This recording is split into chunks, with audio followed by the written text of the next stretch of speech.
Okay, hi everyone, this is Rashmi. आप सभी का ये रश्मि सिन्हा चैनल में बहुत बहुत स्वागत है। मैं आप लोगों के सामने आज बहुत बहुत इंपॉर्टेंट क्वेश्चन लेके आई हूँ, पॉलीमॉर्फिज्म। हालांकि ये 18th का सवाल है, 2018 में यूनिवर्सिटी में आपसे पूछा गया था। बाकी ऐसा कोई ईयर नहीं होगा जिसमें आपसे पूछा नहीं जाएगा। इस साल भी आपसे बहुत बहुत पूछा जाएगा, इंपॉर्टेंट क्वेश्चन है। तो मैं तो इसको डबल मार्क्स स्टार दे देती हूँ कि ये इतना इंपॉर्टेंट है। सो आप ऐसा हो ही नहीं सकता है कि आपका सवाल नहीं रहेगा। तो चलिए बिना समय गवाए फटाफट इसको समझते हैं कि ये पॉलीमॉर्फिज्म क्या होता है। मैंने आपको बार बार बताया, पॉलीमॉर्फिज्म मतलब क्या, जिसका एक फंक्शन को ये अलाउ करता है। This is very very important feature of object oriented language. ये आपको अलाउ करता है सेम नाम का फंक्शन भी डिफरेंट बॉडीज आपको अपने लैंग्वेज में प्रोग्राम में बनाने के लिए, ठीक है ना। फिर से मैं दोहरा देती हूँ, सेम नाम का फंक्शन भी डिफरेंट बॉडीज। अब देखिए इसमें क्या होता है कि यहाँ पर पॉलीमॉर्फिज्म का मेनी फॉर्म तो आप समझ गए कि फंक्शन एक ही रहेगा लेकिन उसका डेफिनेशन क्या होगा, अलग अलग होगा। It is possible but it is not possible in C programming language. It is only possible in C++ और जावा जैसे लैंग्वेज में, क्योंकि ये ऑब्जेक्ट ओरिएंटेड लैंग्वेज का फीचर है। Okay, clear now.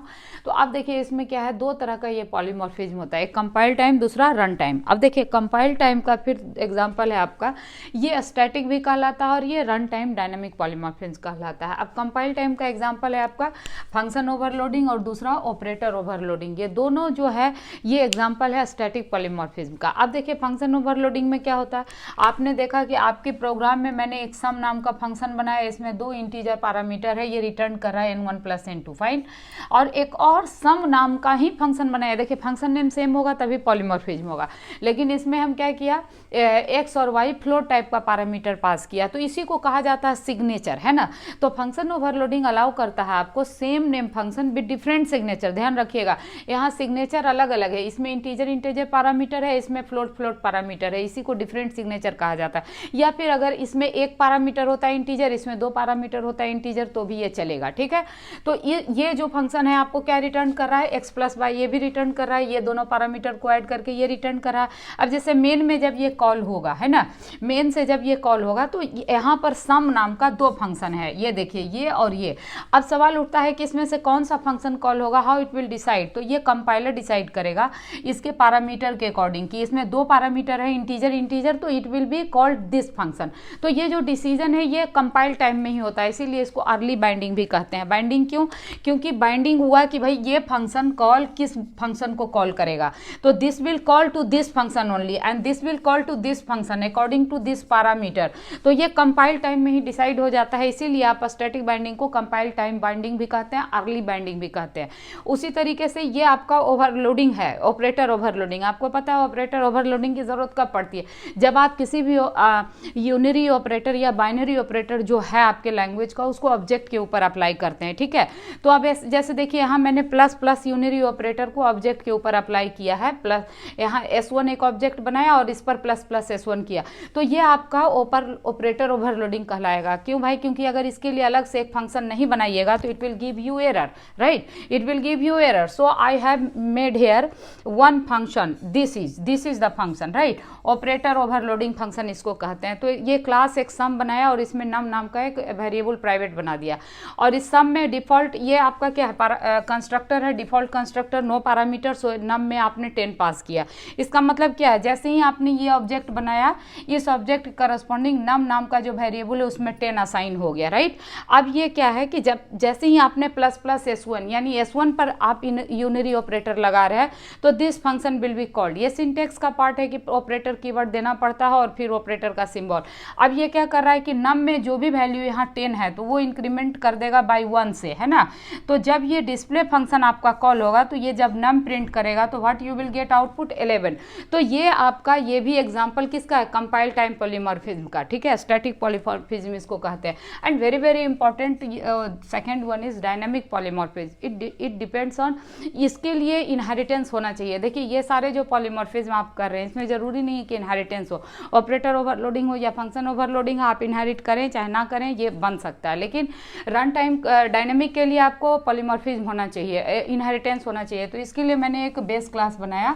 इस बेस क्लास में एक डिस्प्ले फंक्शन आपको समझाने के लिए लिखा है पब्लिक है, ठीक है। Hi I am in base class, और ये बेस क्लास को मैंने यहाँ डेराइव्ड क्लास में इनहेरिट करी है, आई मिस्ड इट, ओके। तो इसको इनहेरिट करिए, बी पब्लिकली इनहेरिट कर रहे हैं बी को डी में। अब यहाँ पर भी हमने सेम नाम का फंक्शन बनाया, देखिए there is display, there is also display, so same नाम का फंक्शन बेस और डेराइव्ड दोनों में आपने बनाया, but it is important signature.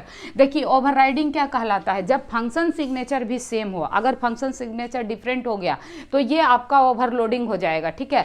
लेकिन यहाँ फंक्शन सिग्नेचर सेम मतलब क्या है कि अगर इसमें कोई पैरामीटर नहीं है तो इसमें भी नहीं है, अगर इसमें पैरामीटर होता तो सेम डेटा टाइप इसमें भी होता, सेम नंबर ऑफ पैरामीटर इसमें भी होता, तब वो सेम सिग्नेचर कहलाता, ठीक ना।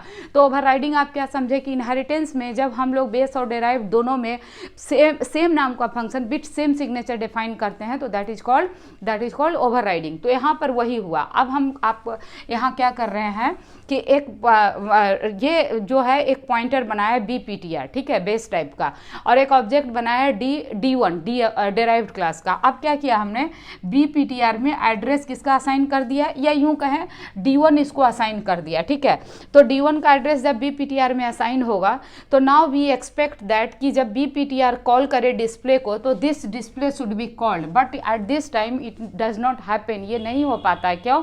क्योंकि तब क्या करता है BPTR जो पॉइंटर है, ठीक ना, तो उसके टाइप को ये देखता है, बी इसका बेस टाइप है, तो एड्रेस भले ही हमने D1 डाला है लेकिन ये बेस टाइप के ही डिस्प्ले को कॉल करेगा, और at this time you will get output high I am in base class. So for the solution of this हम क्या चाहते हैं यहाँ कि बेस टाइप का पॉइंटर हो लेकिन ये किसी भी डेराइव्ड क्लास के फंक्शन को ये कॉल कर सके, जिस भी डेराइव्ड क्लास का ऑब्जेक्ट हम इसमें असाइन करें वो फंक्शन कॉल हो जाए। It is possible only when we make this function virtual, ठीक ना। बेस क्लास में इस डिस्प्ले को अपन क्या कर दें, वर्चुअल बना दें, then you will get output I am in derived class. It is very important concept. तो ये वर्चुअल पे भी आपको कई बार डायरेक्ट सवाल पूछ देता है, what is virtual function, what is virtual class. तो ये वर्चुअल फंक्शन यही कहलाता है कि अगर हमने यहाँ वर्चुअल लगा दिया तो अब भले ही पॉइंटर बेस क्लास का हो, लेकिन जैसे ही उसमें हम जिस भी डेराइव्ड क्लास का ऑब्जेक्ट इसमें असाइन करेंगे BPTR में, वो उसका ही आपका डिस्प्ले कॉल होगा। So you will get output high I am in derived class, okay. तो यही है आपका पॉलीमॉर्फिज्म। तो इसमें आपसे पूछा था what do you mean by polymorphism, आप बता देंगे सेम नाम का फंक्शन के लिए डिफरेंट बॉडी अगर हम डिफाइन करते हैं तो that feature is called polymorphism. What are the static and dynamic polymorphism technique, तो ये डायनेमिक और स्टैटिक विथ एग्जांपल आप एग्जाम में लिख देंगे, 40 मार्क्स क्वेश्चन आपको आने ही आने हैं, ठीक है। तो इसमें हो सकता है ब्रेक कर करके भी आपसे पूछ दे सवाल part by part, dynamic polymorphism क्या होता है, वर्चुअल फंक्शन क्या होता है। तो मैंने इसके अलावा भी आपको एब्स्ट्रैक्ट फंक्शन क्या है, वर्चुअल फंक्शन क्या है, ये सब बहुत बहुत इंपॉर्टेंट है। एक अलग से भी वीडियो बनाया, प्लीज़ गो टू प्लेलिस्ट और वहाँ पर आप जाके देखिए। इसके अलावा अगर आपको कोई और डाउट हो तो आप मेरे व्हाट्सएप नंबर पे व्हाट्सएप कर सकते हैं, वीडियो में कमेंट कर सकते हैं। And one more important request to everyone, please share my video so that कि मेरा वीडियो बहुत अधिक से अधिक बच्चों तक पहुँचे और मैं उनसे ज़्यादा बच्चों से कनेक्ट हो सकूँ। तो please help me, support me. And इसी के साथ मैं आपके साथ इस वीडियो को समाप्त करती हूँ। Thank you, take care, bye.